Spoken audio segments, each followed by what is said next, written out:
الحمد لله رب العالمين، والصلاة والسلام على أشرف الأنبياء والمرسلين وخاتم النبيين وقائد الغر المحجلين الوفد المتقبلين محمد وعلى آله وصحبه ومن تبعهم بإحسان ودعا بدعوتهم إلى يوم الدين. أما بعد فأعوذ بالله من الشيطان الرجيم. بسم الله الرحمن الرحيم. قال الله تبارك وتعالى: قل إن كنتم تحبون الله فاتبعوني يحببكم الله ويغفر لكم ذنوبكم. وقال تعالى: الله يجتبي إليه من يشاء ويهدي إليه من ينيب. وقال تعالى: والذين جاهدوا فينا لنهدينهم سبلنا وإن الله لمع المحسنين. وقال النبي صلى الله عليه وسلم: يا غلام سم الله، كل بيمينك، كل مما يليك. وقال النبي صلى الله عليه وسلم: من أكل طعاما وقال الحمد لله الذي أطعمني هذا ورزقنيه من غير حول مني ولا قوة غفر له ما تقدم من ذنبه. کی محمد سے وفا تو ہم تیرے ہیں، یہ جہاں کیا چیز ہے لوح و قلم تیرے ہیں. میرے محترم بزرگوں، عزیز دوستوں، دینی اسلامی بھائیوں، اللہ رب العالمین نے محمد ربی صلی اللہ علیہ وسلم کی امت کو ایک آسان ترین نسخہ بتلا دیا کہ تم کو اللہ کا محبوب اگر بننا ہے اور تم اگر یہ دعویٰ کرتے ہو کہ تم اللہ سے محبت کرتے ہو، تمہیں اگر پل صراط سے آسانی سے گزرنا ہے، اگر تم جنت کے مستحق ہونا چاہتے ہو، اگر تم کو نام اعمال سیدھے ہاتھ میں مل جائے اور تم خوش و خرم اپنی جنت میں پہنچ جاؤ، یہ سب چاہتے ہو تو تمہارے لیے آسان ترین نسخہ یہ ہے کہ ان کنتم تحبون اللہ فاتبعونی یحببکم اللہ، کہ تم محمد ربی صلی اللہ علیہ وسلم کے طور و طریقے، انداز اور سنتوں کو اپنا لو.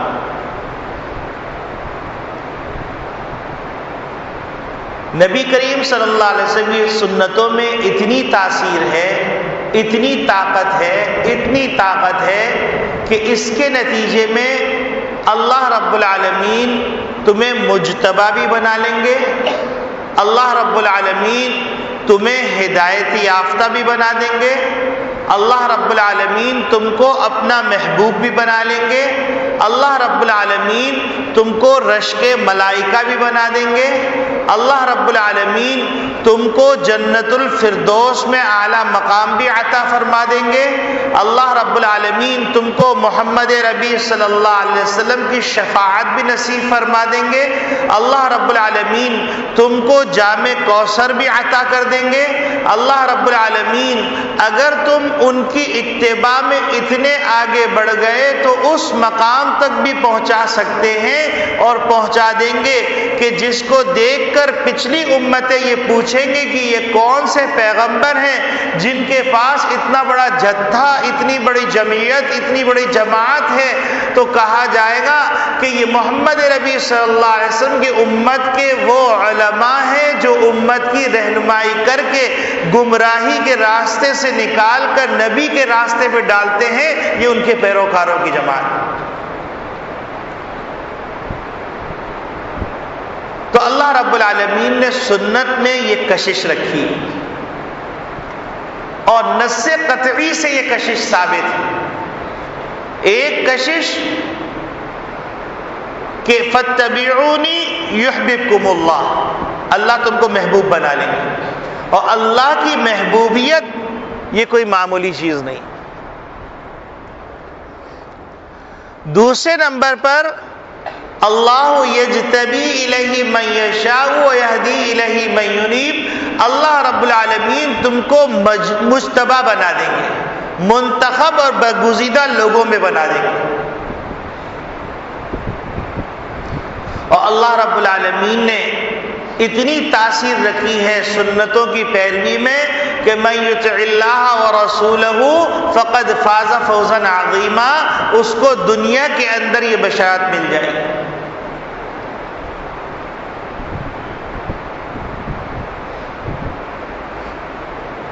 اور آپ نے یہ نام سنا ہوگا حضرت مجدد الفسانی رحمۃ اللہ علیہ، ان کا نام سید احمد سرہندی تھا، اور ان کو مجدد الفسانی کا خطاب ملا کیونکہ اکبر بادشاہ نے دین کا چہرہ مسخ کر کے ایک ایسا دین بنانے کی کوشش کی تھی، اور اس دین کا نام رکھا تھا دین الہی، جس میں راضی رہے رحمان بھی اور خوش رہے شیطان بھی، اور اس کے خلاف آواز اٹھانا مشکل ترین کام تھا۔ اللہ رب العالمین نے اس دین الہی کی عمارت کو مسمار کرنے کا ذریعہ حضرت مجدد الفسانی رحمۃ اللہ علیہ اور ان کے خلفاء کو بنایا۔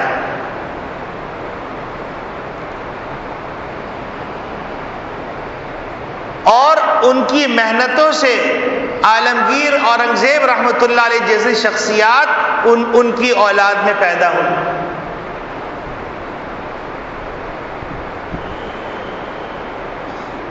حضرت مجدد الفسانی رحمۃ اللہ علیہ اپنے بارے میں فرماتے ہیں کہ میں نے علم حدیث، علم فقہ، علم تفسیر حاصل کی اور اس کے عروج تک پہنچ گیا۔ پھر میرے دل میں خیال پیدا ہوا کہ یہ جو صوفیہ اکرام اولیاء اللہ علوم باطنی لے کے بیٹھے ہوئے ہیں، ان سے بھی کسب فیض کیا جائے۔ فرماتے ہیں کہ میں نے چاروں سلسلوں کے اندر جتنے مجاہدات، جتنے ریاضتیں، جتنے مراقبے اور جتنے اذکار اوراد تھے وہ تمام حاصل کیے۔ پھر ایک موقع ایسا آیا کہ اللہ رب العالمین نے، حضرت مجدد صاحب فرماتے ہیں کہ مجھے وہ مقام عطا کیا کہ حضور اکرم صلی اللہ علیہ وسلم نے اپنے دست مبارک سے مجھے خلعت عطا فرمائی۔ پھر مجدد الفسانی رحمۃ اللہ علیہ فرماتے ہیں پھر اللہ رب العالمین نے وہ مقام عطا کیا کہ اگر میں اس مقام کو ذکر کر دوں تو فقہا مجھے کافر کہیں اور صوفیہ مجھے زندیق کہیں، لیکن میں ایک دعا کرتا ہوں اور اس دعا پر جو بھی آمین کہے اللہ رب العالمین اس کی بھی بخشش فرما دے۔ تو بزرگان دین کا طریقہ یہ ہے کہ جب حضرت مجدد صاحب کا یہ قول نقل کرتے ہیں تو ساتھ ساتھ یہ تلقین کرتے ہیں کہ جب یہ بول مکمل ہو تو تم بھی آمین کہہ دو، اللہ کی ذات سے امید ہے کہ اللہ رب العالمین ان کی دعا کے صدقے میں ہم سب کی بخشش فرما دیں گے۔ اتنی بلندی میں پہنچنے کے بعد مجدد الفسانی رحمۃ اللہ علیہ فرماتے ہیں کہ میں اللہ رب العالمین سے دعا کرتا ہوں کہ اللہ رب العالمین مجھے سنتوں پر عمل کرنے کی توفیق عطا فرمائے، سنتوں پر مجھے زندگی گزارنے کی توفیق دے، سنتوں پہ زندہ رکھے، سنتوں پہ موت دے اور سنتوں پہ میرا حشر فرمائے۔ انہوں نے فرمایا آمین۔ اب آپ اس سے اندازہ لگا لیجئے کہ مجدد الفسانی رحمۃ اللہ علیہ سے اللہ رب العالمین نے اتنا بڑا عظیم کام لیا اور انہیں علوم ظاہرہ، علوم باطنہ سارے حاصل کر لیے، اور شریعت کے اسرار اور اس کی گہرائی تک پہنچ گئے اور اس کے بعد اپنی زندگی کا نچوڑ یہ نکال رہے ہیں کہ اس کا نچوڑ یہ ہے کہ سنتوں پر زندہ رہنا آ جائے، تو ہم سنتوں کو معمولی سمجھتے ہیں۔ اس وجہ سے سنتوں کی اہمیت ہمارے دل میں ہو سکتا ہے نہ ہو، لیکن سنتوں کے نتیجے میں، سنتوں پر عمل کرنے کے نتیجے میں اللہ کی محبوبیت، اللہ کا اجتباء، اللہ کی طرف سے ہدایت، اللہ کی طرف سے رہنمائی، اللہ کی طرف سے دنیا آخرت کی فلاح بہبود اور کامیابی، اللہ کی طرف سے فراست ایمانی، اللہ کی طرف سے دنیا کے اندر ہی کامیابی اور کامرانی کا پروانہ۔ یہ تو سنتوں کی اہمیت سے متعلق ایک بات ہوگی۔ اب دوسری بات کہ گزشتہ جمعے جس گفتگو کا آغاز کیا گیا تھا کہ حضور اکرم صلی اللہ علیہ وسلم کی کچھ سنتیں ایسی ہیں کہ ہم روزمرہ زندگی میں اگر ہم اس کو اپنا لیں تو اس پر عمل کرنا مشکل بھی نہیں ہے، صرف زاویے نگاہ کی تبدیلی سے وہ سنت ہم کو حاصل ہو جائے گی۔ کھانا ہم کھاتے ہیں، پانی ہم پیتے ہیں، گھر میں ہم داخل ہوتے ہیں، اپنی بیوی بچوں سے ملاقات کرتے ہیں، اپنی ضروریاتی زندگی کو پورا کرتے ہیں۔ اس کے اندر صرف ہم یہ دیکھ لیں کہ حضور صلی اللہ علیہ وسلم کا طریقہ کیا ہے۔ اب وہ کھانا جو کہ ایک کافر کھا رہا ہے، وہ کھانا جو کہ ایک جانور کھا رہا ہے، وہ کھانا ایک جو اللہ کا باغی کھا رہا ہے، اور وہ کھانا جو ہم اور آپ کھا رہے ہیں، دونوں میں زمین آسمان کا فرق ہو جائے گا۔ ایک کھانا عبادت ہے اور ایک کھانا آزمائش۔ تو میں نے عرض کیا کہ اللہ رب العالمین نے نبی اکرم صلی اللہ علیہ وسلم کے ذریعے سے ہم کو کھانے کے آداب سے متعلق چند باتیں بتلائیں، اور ان میں سب سے پہلی بات تو یہ بتلائی کہ کھانے سے پہلے ہاتھ دھو لیا جائے۔ اب ہاتھ دھونا میڈیکل سائنس بھی اس کو ثابت کرنے لگی، ویسے ہمیں اس کی ضرورت نہیں، حضور نے فرما دیا کافی۔ اگر میڈیکل سائنس نے کہا ہم نے عمل کیا تو کوئی ثواب نہیں، حضور کے کہنے پر عمل کرنے پہ اللہ رب العالمین ثواب عطا فرمائیں گے۔ لیکن حالات نے ثابت کر دیا کہ اتنے جراثیم ہوتے ہیں کہ اگر انسان ہاتھ دھوئے بغیر کھانا کھانے بیٹھ جائے تو وہ جراثیم اس کی صحت کے لیے مضر۔ اور نبی کریم صلی اللہ علیہ وسلم نے کہا کہ یہ طریقہ ہے، اور اللہ کے حکم کے بغیر وہ کوئی بات بتلاتے نہیں۔ پہلا ادب یہ سکھلایا، پہلی سنت یہ بتلائی۔ اب بعض لوگ کھانا کھانے سے پہلے ہاتھ دھو کر ہاتھ پوچھ لیتے ہیں، یہ خلاف سنت ہے۔ کھانا کھانے سے پہلے ہاتھ دھویا جائے اور کھانا شروع کرنے سے پہلے بسم اللہ وعلی برکت اللہ کہا جائے۔ جیسے میں نے عرض کیا کہ کھانے کے اندر اللہ رب العالمین نے بے شمار نعمتیں عطا فرما دی کہ اللہ رب العالمین نے کھانا ایک نعمت، کھانے کے اندر لذت ایک نعمت، بھوک کا لگنا ایک نعمت، کھانے کا ہضم ہو جانا ایک نعمت، کھانے کا عافیت کے ساتھ مل جانا ایک نعمت، کھانے کا عزت کے ساتھ مل جانا ایک نعمت، کھانے کی چاہت ہونا ایک نعمت، کھانے کے اپنے دوست احباب اپنے خاندان والوں کے ساتھ بیٹھ کے کھانا ایک نعمت۔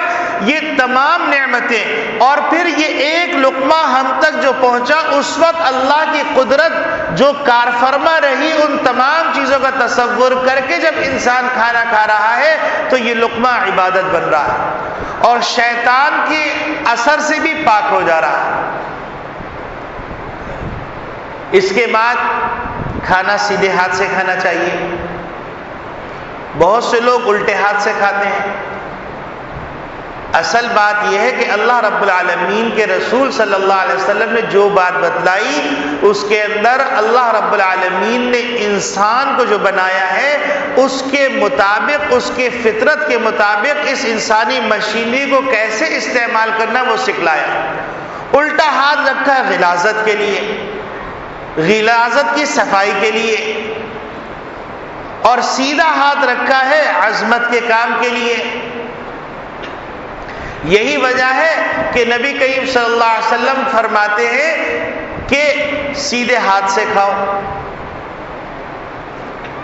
اور ہر کام میں نبی کریم صلی اللہ علیہ وسلم سیدھے چیز کو فوقیت دیتے تھے۔ اب دوسرا مسئلہ یہ کہ کھانا اپنے سامنے سے کھایا جائے۔ تیسرا مسئلہ یہ ہے کہ کھانے کے اندر عیب نہ نکلا جائے۔ اب نبی کریم صلی اللہ علیہ وسلم کے بارے میں آتا ہے ما عاب النبی صلی اللہ علیہ وسلم طعاما قط فی طعام قط، کہ آپ صلی اللہ علیہ وسلم نے کھانے میں کبھی عیب نہیں نکالا۔ ان اشتہاہ اکلہ وان کرہ ترکہ، اگر پسند آیا تو نوش فرما لیا، پسند نہیں آیا تو چھوڑ دیا، کیونکہ اللہ رب العالمین نے جو چیز پیدا کی ہے وہ چیز بیکار نہیں ہے، اس کا کوئی نہ کوئی فائدہ ہے، کوئی نہ کوئی مقصد ہے۔ امام راضی رحمۃ اللہ علیہ نے مختلف چیزوں کے مقاصد اور اس کے حکمت بیان کرنے میں کچھ واقعات نقل کیے ہیں۔ اب بظاہر ایک چیز آپ کو لذیذ معلوم نہیں ہو رہی، لیکن ہو سکتا ہے اس میں آپ کے لیے شفا ہو، اس میں آپ کے لیے برکت ہو، اس میں آپ کے لیے کوئی ظاہری نہیں باطنی نعمت ہو۔ امام راضی رحمۃ اللہ علیہ فرماتے ہیں کہ دیکھو ظاہری شکل میں بچھو ایک فضول چیز معلوم ہوتا ہے، لیکن یہی بچھو ایک اللہ والے نے سنایا، امام راضی رحمۃ اللہ علیہ خود اس کے راوی ہیں، وہ فرماتے ہیں کہ ایک اللہ والا دجلہ کے کنارے چہل قدمی کر رہا تھا کہ انہوں نے دیکھا کہ ایک بچھو تیزی سے جا رہا ہے، تو انہوں نے کہا کہ دل میں خیال یہ پیدا ہوا کہ اللہ رب العالمین کے کارخانے میں کوئی بھی چیز عیب دار ہے اور بے مقصد نہیں، چلو آج اس کی تحقیق کرتے ہیں کہ یہ بچھو کس مقصد کے لیے پیدا کیا، اس کا فائدہ کیا ہے۔ کہتے ہیں وہ اللہ والے اس بچھو کے پیچھے پیچھے جانے لگے، حتیٰ کہ وہ دجلہ کے کنارے پہنچا تو اتنے میں ایک کچھوا آیا، وہ بچھو اچھل کے اس کچھوے میں بیٹھ گیا۔ وہ بزرگ کہتے ہیں کہ میں نے اسی بات کا تہیہ کر لیا تھا کہ مجھے اس کی تہ تک پہنچنا ہے کہ یہ جا کہاں رہا ہے، تو انہوں نے کشتی کرائے پہ لی، بچھو کے ساتھ ساتھ چلتے رہے، حتیٰ کہ ساحل پار کر کے وہ بچھو اترا، کچھوا اپنی منزل کی طرف چلا گیا۔ ایک سانپ زہریلا وہ پھن پھیلائے ہوئے ڈسنے کے لیے ایک آدمی سو رہا تھا، بالکل تیار بیٹھا تھا، قریب تھا کہ وہ حملہ کر دیتا۔ امام راضی رحمۃ اللہ علیہ فرماتے ہیں کہ بچھو نے ایک دم حملہ کیا، اس سانپ کو مار ڈالا۔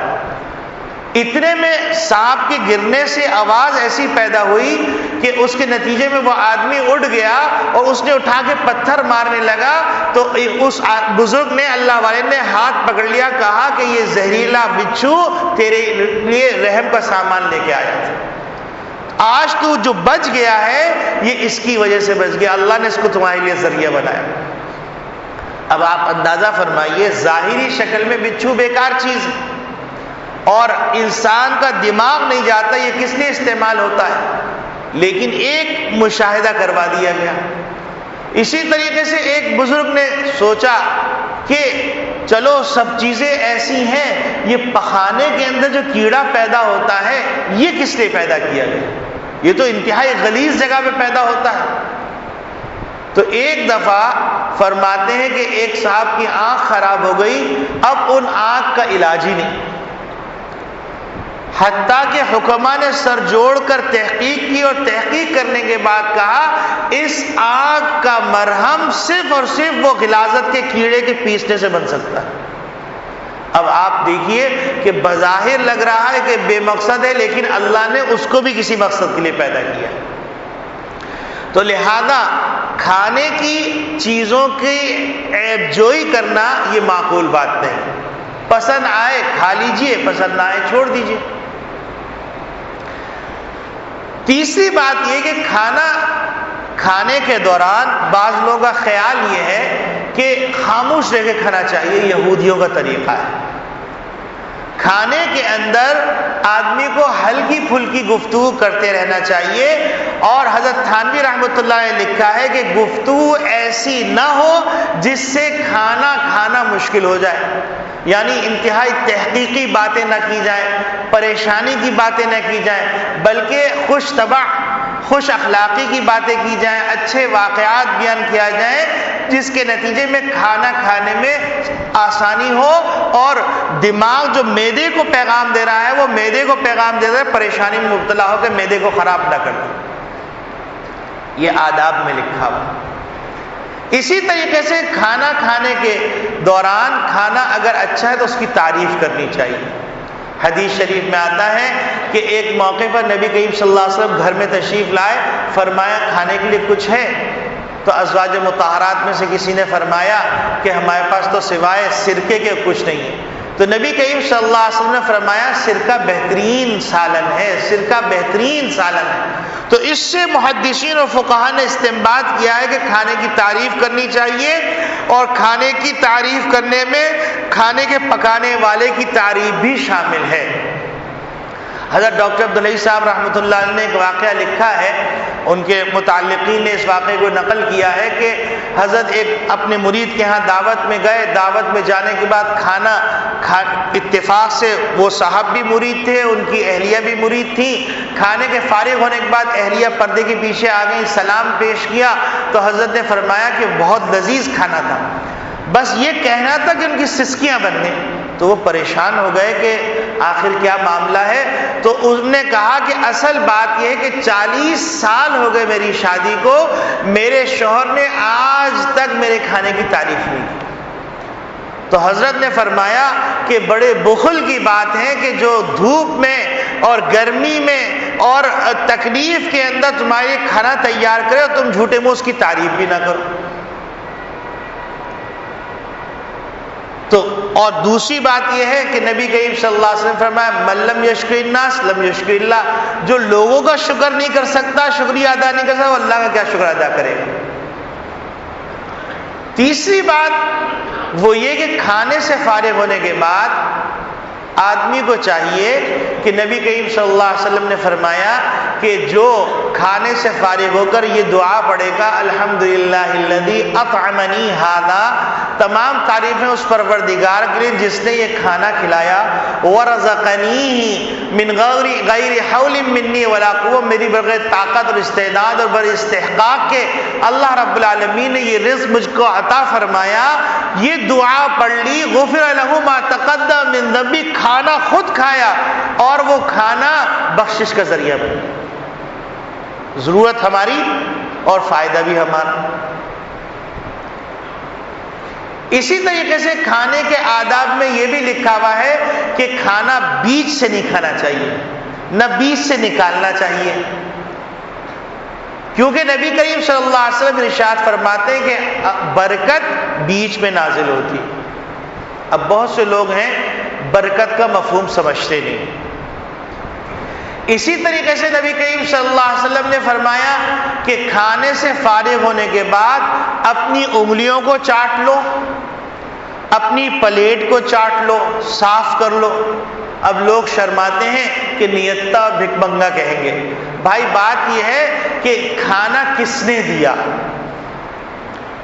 جس نے کھانا دیا اس اللہ کی طرف تو ہم سب بھکاری ہیں۔ حضرت ایوب علیہ السلام کو جب اللہ رب العالمین نے صحت عطا فرمائی اور جو بیماری سے پہلے دولت تھی اس سے دگنی تگنی دولت عطا فرما دی، کئی گنا زیادہ عطا فرما دی، وہ غسل صحت کرنے کے لیے تشریف لے گئے تو اللہ رب العالمین نے سونے کے پروانے بھیج دیے، انہیں نہانا چھوڑا، پروانے جمع کرنے لگے۔ تو اللہ رب العالمین نے فرمایا کہ اے ایوب تم کو کیا اتنی نعمتیں نہیں مل گئیں، پھر بھی تم اس کی طرف متوجہ ہو؟ تو کہنے لگے کہ اے اللہ رب العالمین میں ان پروانوں کی طرف متوجہ نہیں ہوں، میں اس قدرت کی طرف متوجہ ہوں جس نے یہ پروانے بھیجے۔ تو انسان کبھی بھی مستغنی نہیں۔ یہی وجہ ہے کہ نبی کریم صلی اللہ علیہ وسلم دسترخوان اٹھانے کی بھی دعا سکھلائی ہے. اس کے اندر جو کلمات ہیں اس کلمات کا مفہوم یہ ہے کہ اے اللہ فی الوقت تو ہم دسترخوان اٹھا رہے ہیں لیکن پھر اس کے بعد ہم دوبارہ اس کے محتاج ہیں. ابھی تو پیٹ بھر گیا تو ہم کو لگ رہا ہے کہ بس، لیکن تھوڑی دیر بعد پیٹ خالی ہوگا تو ہم ایسے تڑپیں گے کہ جس کی کوئی انتہا نہیں، ہم اس سے مستغنی نہیں. تو نبی کریم صلی اللہ علیہ وسلم نے فرمایا کہ اپنی انگلیاں بھی چوس لیا کرو اور اسی طریقے سے پلیٹ کو بھی صاف کر لیا کرو. بہت سے لوگ ایسے ہی چھوڑ دیتے. اور نبی کریم صلی اللہ علیہ وسلم فرمایا تم کو معلوم نہیں کہ برکت کس دانے اور کس ذرے میں، برکت کہاں ہے. پہلی بات تو یہ ہے کہ برکت کا مفہوم سمجھ لیجئے. آج دنیا چونکہ مادی ہے، مادی ہونے کے نتیجے میں اس دنیا کے سامنے ہر چیز کا مفہوم کیا ہے؟ گنتی کے اندر جو چیز بڑھ جائے وہ برکت ہے. اب اسلام کی نگاہ میں برکت، ایک برکت باطنی روحانی ہے اور ایک برکت مادی ہے. دیکھیے، کھانا، اسباب راحت، ان تمام چیزوں کا مقصد کیا ہے؟ آپ جو راحت کا سامان لے کے آ رہے ہیں اس کو استعمال کریں، اس کو برتیں. آپ نے جو کھانا کھایا وہ کھانا آپ کا جزو بدن بن جائے، آپ کو وہ کھانا ہضم ہو جائے، وہ آپ کو قوت اور انرجی عطا کر دے، وہ آپ کو ایک صلاحیت دے دے کہ جس کے نتیجے میں آپ اپنی روزمرہ زندگی میں کام کر سکیں. آپ جو کھانا کھا رہے ہیں اس کے بعد آپ کو کھٹی ڈکاریں نہ آئیں. اگر اس کھانے نے یہ کام کر لیا تو کھانے میں برکت ہے، لیکن اگر اس کھانے نے یہ کام نہیں کیا تو اس کا مطلب ہے کھانے میں برکت نہیں. اب جو نبی کریم صلی اللہ علیہ وسلم فرما رہے ہیں کہ تم کو معلوم نہیں کس میں برکتیں، ہو سکتا ہے کہ آپ نے پورا کھانا کھا لیا لیکن انگلیوں میں جو ذرات لگے ہوئے آپ نے اس کو چاٹا تو چاٹنے کے نتیجے میں کھانا ہضم ہو گیا. تو اب یہ وہ ذرہ ہے جس نے آپ کے پورے کھانے کو برکت والا کھانا کر دیا. وہ آپ کے خون میں بھی استعمال ہو گیا، وہ آپ کے جزو بدن بھی بن گیا، آپ کو غذائیت بھی فراہم کر دی، آپ کو قوت بھی فراہم کر دی. تو یہ برکت ہے. آپ نے کھانا کھایا اور آپ نے جو برکت والا حصہ تھا اس کو چھوڑ دیا تو ظاہر سی بات ہے برکت حاصل نہیں ہوئی. اسی طریقے سے ایک آدمی ہے، اللہ نے اس کو بہت کچھ دیا لیکن کھانا کھانے بیٹھے تو کھا نہیں سکتا. سب لوگ کھا رہے ہیں وہ کھا نہیں رہا. تو اب اس کا مطلب یہ ہے کہ اس کے لیے کھانے میں برکت نہیں. مختلف بیماریاں لگی ہوئی ہیں، ڈاکٹر نے کہہ دیا کہ آپ ایک سلائس کھائیے، اس سے زیادہ نہ کھائیے، آپ اتنی سی دال کا پانی استعمال کیجیے یا پھلکا استعمال کیجیے. تو اس کا مطلب یہ ہے کہ اس کے پیسے میں اس کے کھانے میں برکت نہیں. اسی طریقے سے ایک آدمی کے پاس تھوڑے پیسے ہیں لیکن اس تھوڑے پیسے میں اس کا بہت سارا کام ہو گیا. ایک آدمی کے پاس بہت سارے پیسے ہیں لیکن اس کا کام نہیں بنا. تو اب بتلائیے برکت کس میں ہوئی؟ ہم لوگ اصل میں کیفیت کے قائل نہیں ہیں، ہم لوگ کمیت کے قائل ہیں.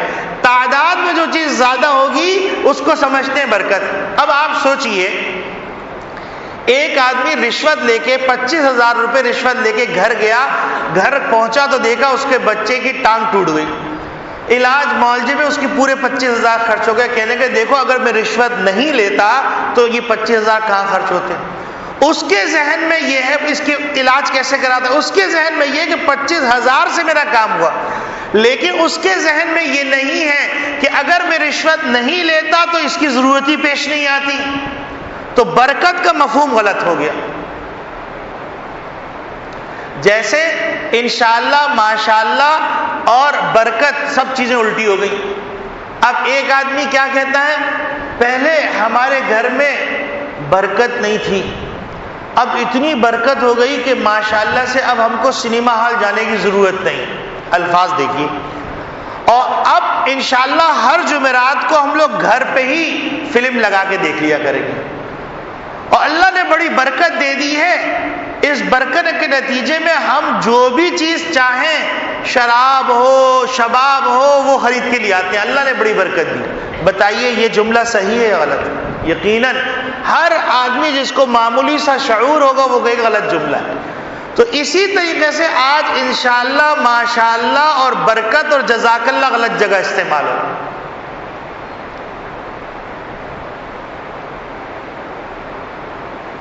برکت کا باطنی مفہوم، روحانی مفہوم. آپ نے کھانا تناول فرمایا اور کھانا تناول کرنے کے نتیجے میں اللہ رب العالمین نے آپ کے اندر روحانی تسکین پیدا کر دی. آپ کو اعمال صالحہ کی توفیق ہونے لگی. آپ نماز پڑھنے لگے. آپ کو قرآن کریم کی تلاوت کا شوق ہونے لگا. آپ کے دل کے اندر گندے خیالات نہیں آ رہے. تو یہ باطنی برکت حاصل ہو گئی.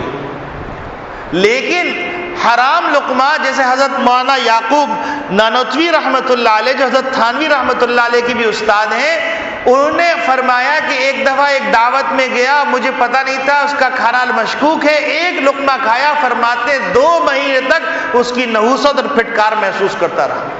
دل میں گناہوں کا داعیہ پیدا ہو رہا ہے، نماز کے اندر مزہ نہیں آ رہا. یہ اللہ والے کا حال ہے. تو ہما شما چیز.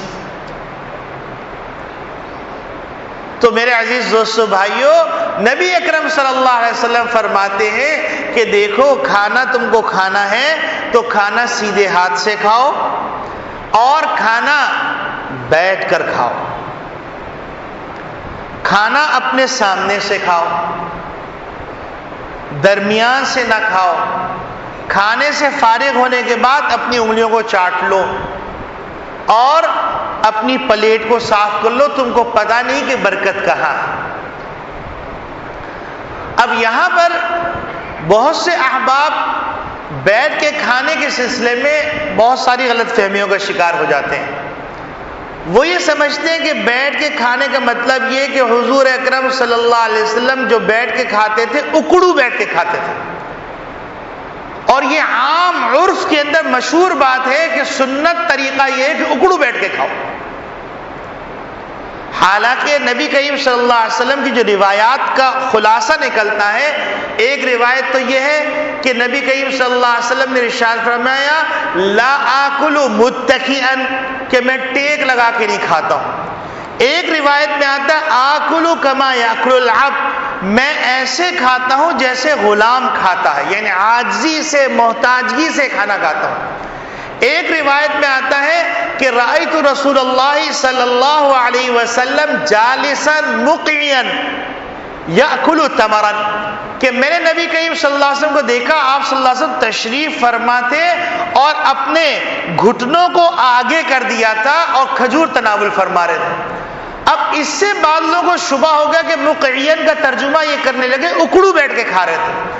حالانکہ اس کی صحیح تشریح جو فقہا نے تمام احادیث کو جمع کر کے نکالی ہے، وہ تشریح ہے جیسے آدمی بیٹھتا ہے اپنے دونوں گھٹنے آگے کی طرف نکال دیتا ہے جیسے تشہد میں بیٹھتے ہیں. غلام کے بیٹھنے کا انداز یہ ہے. لیکن پتہ نہیں کہاں سے یہ غلط فہمی آ گئی کہ اکڑو بیٹھ کے کھانا سنت ہے. ایک محدث نے، ایک فقیر، تو پوری صراحت کے ساتھ ان کی بنیاد پر میں یہ بات عرض کر رہا ہوں کہ وہ فرماتے ہیں کہ میں نے پوری احادیث کا ذخیرہ چھان مارا، مجھے کہیں پر اکڑو بیٹھنے کی روایت نہیں ملی. اتنا ضرور ہے کہ مقعین سے کسی کو غلط فہمی ہو گئی. ایک بات. دوسری بات یہ کہ دوسرا طریقہ یہ ہے کہ آپ ایک ٹانگ اٹھا کر ایک ٹانگ بٹھا کر، یعنی ایک ٹانگ تشہد کے انداز سے رکھی ہوئی ہے اور ایک ٹانگ آپ نے کھڑی کر لی ہے، اس طرح بھی کھا سکتے ہیں. اور تیسرا طریقہ جس کی شریعت نے گنجائش دی ہے کہ کسی کا پیٹ بڑا ہے، کسی کے بیٹھنے میں دشواری ہے یا کسی کے گھٹنے میں تکلیف ہے، وہ آلتی پالتی مار کے بیٹھ کے کھا رہا ہے تو لوگ کراہیت سے دیکھ رہے ہیں کہ سنت کے خلاف، اتنے بڑے مولوی صاحب سنت کے خلاف کر. یہ بھی جائز ہے.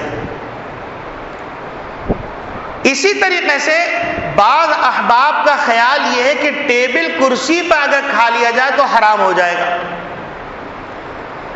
یہ بات ذہن میں رکھیے کہ شریعت نے ایسی کوئی پابندی نہیں لگائی ہے۔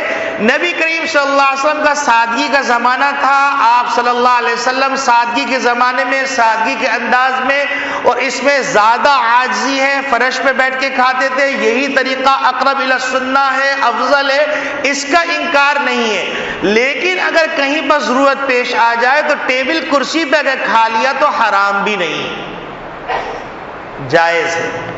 حتیٰ کہ مفتی اعظم پاکستان رحمۃ اللہ علیہ یہ بات لکھی ہے کہ وہ فرماتے ہیں کہ میں دارالعلوم دیوبند میں پڑھتا تھا اور پھر ایک موقع آیا کہ میرے خیال سے فراغت ہو گئی تھی، فرماتے ہیں کہ ہم لوگ دہلی آئے تو ایک ہوٹل میں پہنچے اور ایک ہوٹل میں پہنچنے کے بعد کچھ ساتھی ساتھ تھے، کہنے لگے وہ ہوٹل میں ٹیبل کرسی لگی ہوئی تھی، تو حضرت مفتی صاحب فرماتے ہیں کہ میں نے تو کہا کہ میں ٹیبل کرسی پہ کھاؤں گا، کہیں گے ہمارے دو ساتھی تھے وہ کہیں گے نہیں افضل یہ ہے میں نیچے کھاؤں گا۔ تو حضرت مفتی صاحب فرماتے ہیں کہ میں نے ان کو حضرت امام ابو حنیفہ رحمۃ اللہ علیہ کا ایک قصہ سنایا، اور اس قصے کو سنانے کے بعد ایک بہت بڑا باب ہم سب کے لیے کھل جاتا ہے۔ جو صوفیت کا چربا چڑھ جاتا ہے اور خشکی چڑھ جاتی ہے، اور چڑھنے کے بعد ہم مثال دیتے ہیں کس کی؟ ربیع بن عامر کی، ہم مثال دیتے ہیں حذیفہ رضی اللہ تعالیٰ عنہ کی، ہم مثال دیتے ہیں عثمان غنی رضی اللہ تعالیٰ عنہ کی، اور فرق نہیں کر پاتے کہ دونوں مثالوں میں کیا فرق ہے۔ اس کو کہتے ہیں نیم حکیم خطر جان، نیم ملا خطر ایمان۔ تو اس کو سمجھ لیجیے اچھی طرح تاکہ ہر طرح کی غلط فہمی دور ہو جائے۔ مفتی اعظم پاکستان، یہ یاد رہے تاکہ بات سمجھ میں آ جائے کہ کوئی طالب علم نہیں کہہ رہا ہے۔ وہ فرماتے ہیں کہ حضرت امام ابو حنیفہ رحمۃ اللہ علیہ کے ایک استاد ہیں سلیمان اعمش، بہت بڑے محدثین ہیں اور حدیث کے محدث ہیں، اور حدیث کے ذخیرے میں ان کا بہت بڑا ذخیرہ ہے، اور ان کے شاگرد ہیں اعرج۔ اعمش عربی میں کہتے ہیں ایسے شخص کو جس کی آنکھیں چندیا جاتی ہیں دھوپ کے اندر، اور اعرج ایسے شخص کو کہتے ہیں جو ایک ٹانگ سے معذور ہو، یعنی لنگڑا ہو، لگ ہو اس کے پاؤں میں۔ آج کل کے زمانے کے شاگرد ہم جیسے نالائق شاگردوں کی طرح شاگرد نہیں ہوتے تھے، استاد اور شاگرد کا رشتہ تو اتنا مضبوط ہوتا تھا کہ وہ کبھی استاد کو چھوڑتے نہیں تھے۔ تو اس کا نتیجہ یہ ہوا کہ سلیمان اعمش رحمۃ اللہ علیہ جو کہ امام ابو حنیفہ کے استاد ہیں اور ان کے شاگرد اعرج، یہ ہر وقت ساتھ رہتے تھے، ہر وقت استاد کی خدمت کرنا، ہر وقت استاد کے ساتھ رہنا، ہر وقت ان کی اداؤں کی نقل کرنا، حتیٰ کہ استاد اگر بازار جاتے تو بازار میں بھی وہ ساتھ ساتھ ہوتے کہ حضرت میں آپ کے ساتھ چل رہا ہوں۔ تو ایک دن کیا ہوا کہ حضرت سلیمان اعمش رحمۃ اللہ علیہ نے اپنے شاگرد اعرج سے کہا کہ ہر زمانے میں کچھ لوگ ایسے شیاطین ہوتے ہیں کہ ان کی پیٹ میں مڑوڑ صرف مولوی کو دیکھ کے ہوتا ہے، دنیا ننگا کھا رہی ہوگی، ننگا نہا رہی ہوگی، کوئی اعتراض نہیں، مولوی سے اگر کبھی اس کو سمجھتے وہ فرشتہ ہے، اس سے بھی غلطی ہو سکتی ہے، لیکن کیا ہے وہ تاک میں رہتے ہیں کہاں مولوی غلطی کہاں شور مچائے۔ تو اب اسی طرح ہر زمانہ میں لوگ ہوتے ہیں۔ تو حضرت سلیمان اعمش رحمۃ اللہ علیہ نے کہا دیکھو تم میرے ساتھ بازار مت جایا کرو، کیونکہ اس کے نتیجے میں کیا ہوتا ہے جو اواباش قسم کے لوگ ہوتے ہیں جن کو دین سے دوری اور دین سے تعلق نہیں ہے، تو وہ لوگ جو ہے مذاق اڑاتے ہیں، دیکھو کیسا استاد ہے، ایک تو اعمش ہے دوسرا اعرج، اس کا شاگرد اعرج ہے۔ تو شاگرد جذباتی تھے، شاگرد تھے اس وقت، بعد میں بڑے آدمی بنے، تو کہنے لگے مولانا کیوں ایسا نہ ہو کہ ہم کو ثواب ملے، لوگ گناہ گار ہو جائیں۔ تو حضرت سلیمان اعمش رحمۃ اللہ علیہ نے فرمایا ایسا کیوں نہ ہو کہ ہم بھی گناہ سے بچ جائیں اور وہ لوگ بھی گناہ سے بچ جائیں، میرے نزدیک یہ زیادہ بہتر ہے کہ ہم کو ثواب مل جائے دوسرے گناہ میں مبتلا ہو جائیں۔ تو اس بات سے انہوں نے استنباط کیا کہ اگر ایسی جگہ جہاں پر لوگوں کو سنت کی بے توقیری اور سنت کی اہمیت نہیں ہے، وہ ابھی سنت کی قدر نہیں رکھتے. اگر سنت کا مذاق اڑائیں گے تو ایمان چلا جائے گا. تو ایمان جانے سے بچانے کے لیے ایسے موقع پر جہاں پر لوگوں کو سنت کی اہمیت نہیں ہے تو ایک افضل عمل ہے، ایک مباح عمل ہے. تو مباح عمل کو اختیار کر لو اور افضل عمل کو فی الوقت چھوڑ دو، کیونکہ افضلیت کے چکر میں ان کا ایمان چلا جائے گا. تو لہذا بعض لوگ ہوتے ہیں بڑی محفل لگی ہوئی ہے، لوگوں کو قدر و منزلت نہیں، وہیں رومال بچھائے بیٹھ گئے اور گھبڑ گھبڑ گھبڑ گھبڑ گھبڑ شروع ہو گئے. یہ معقول بات نہیں. جب گنجائش ہے، ہاں. اب رہ گیا حضرت حذیفہ رضی اللہ عنہ کا واقعہ، حضرت ربیع ابن عامر رضی اللہ عنہ کا واقعہ. تو ایک ہے مثال کے طور پر نماز پڑھنی، مثال کے طور پر حرام سے بچنا ہے، مثال کے طور پر واجب اور حرام کا معاملہ ہے، مثال کے طور پر ایسا موقع آ رہا ہے کہ جہاں پر اگر اس کی اہتمام کے ساتھ تاکید نہ کی جائے تو اس کی بے توقیری اور بڑھ جائے گی. تو وہاں پر وہ بات کی جائے گی جو بات ان حضرات نے کی. لیکن اگر ٹکراؤ ہو رہا ہے افضل اور مباح کا، تو اگر مباح پر عمل کرنے کے نتیجے کے اندر افضل چھوٹ رہا ہے اور اس کا ایمان بچ رہا ہے تو کوئی حرج کی بات نہیں. اب اس کی ایک آسان سی مثال یہ ہے کہ مثال کے طور پر لوگ یہ کہتے ہیں کہ آج کل کی تہذیب اور ثقافت یہ کھڑے ہو کے کھایا جائے اور اسی پلیٹ کے اندر روٹی بھی رکھی ہوئی ہو، بوٹی بھی رکھی ہوئی ہو، سلاد بھی رکھی ہوئی ہو، ایک ہاتھ سے پلیٹ پکڑ کے جانوروں کی طرح کھایا جائے اور وہ اس کو فیشن سمجھتے ہیں. تو ایسے موقع کے اوپر یقیناً آپ کھڑے ہو کے نہ کھائیے کہ وہ آؤٹ آف ڈیٹ کہیں گے کہ 100 دفعہ کہو اللہ تمہیں مبارک ہے، تم جانوروں کے قریب ہونا چاہتے ہو جاؤ لیکن ہم انسانوں کے قریب. اسی طریقے سے آپ کی نماز کا وقت آ گیا، ایئرپورٹ کے اندر آپ نے مصلی بچھایا، مصلی بچھا کے نماز پڑھ رہے ہیں، غیر مسلم دیکھ رہے ہیں، بھلے دیکھیں 100 دفعہ دیکھیں، وہاں پر وہ ربیع ابن عامر والا جذبات. لیکن ایسا موقع جہاں اب مثال کے طور پر یہ کہتے ہیں کہ بھائی اگر ہم داڑھی رکھیں گے تو لوگ ہم کو جو ہے ٹیررسٹ کہیں گے. تو میں آپ کو بتلاؤں یہ تو وہ لوگ ہیں کہ جب 9/11 کا واقعہ ہوا تو بہت سارے لوگوں نے داڑیاں کٹوا دی. جب داڑیاں کٹوا کے ایئرپورٹ پہ آئے تو ان کو ننگا کر دیا گیا، اور جو عمامہ باندھ کے اور داڑھی رکھ کے ان کو کہا جائیے آپ جائیے، کیونکہ انہوں نے اللہ رب العالمین کی احکامات کی پیروی کی تو اللہ نے ان کی محبت دل میں ڈالی. اور جن لوگوں نے دشمنوں سے ڈر کے اپنی داڑیاں کٹوائیں اور اپنے کرتے اتار کے انگریزوں کا لباس پہن لیا، اپنا حلیہ انگریزوں جیسا بنا لیا، انہوں نے اس کو اور زیادہ ذلیل کیا اور کئی گھنٹے ایئرپورٹ پہ بٹھا کے رکھا. تو اب یہ جو حرکت ہے کہ بعض لوگ کہتے ہیں ارے رواداری، یہ رواداری نہیں، یہ معاملہ واجبات کا ہے، یہ مذاق کا نہیں ہے. نماز کا معاملہ فرائض کا ہے، مذاق کا نہیں. تو میرے عزیز دوستو بھائیوں، اس فرق کو سمجھنا چاہیے. اور نبی کریم صلی اللہ علیہ وسلم نے جو بات فرمائی ہے کہ ہم ان چیزوں کا اہتمام کرتے ہوئے، ان معمولی بظاہر آپ کے نزدیک معمولی ہوگی لیکن اللہ رب العالمین کے نزدیک، اللہ کے رسول کے نزدیک نبی کا طریقہ بہت زیادہ اہم ہے. اللہ رب العالمین کہنے والے کو بھی عمل کی توفیق عطا فرمائے، سننے والوں کو